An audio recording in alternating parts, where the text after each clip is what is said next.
Ahoy from Cape Cod! I am Charlie Gaetjens at Compass with your Manhattan Minute. On Wednesday, the Fairness in Apartment Rental Act, also known as the FAIR Act, went into effect in New York City. In the past, typically real estate brokers would market landlord listings and charge a fee to the incoming tenant, usually between 10 to 15% of a year's rent. Well, as of Wednesday, the broker fees now need to be paid by the landlord, not the tenant. As everyone knows, moving in New York can be painfully expensive, with renters having to pay first month's rent, a 1-month security deposit, and oftentimes that broker fee on top of everything else. So on the surface, this looks like a major win for the renter population.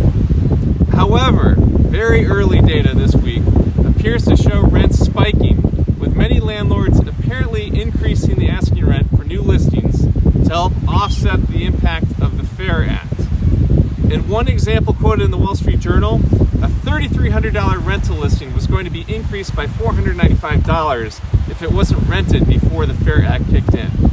In that particular example, the $495 differential amounts to 15%, exactly offsetting the broker fee.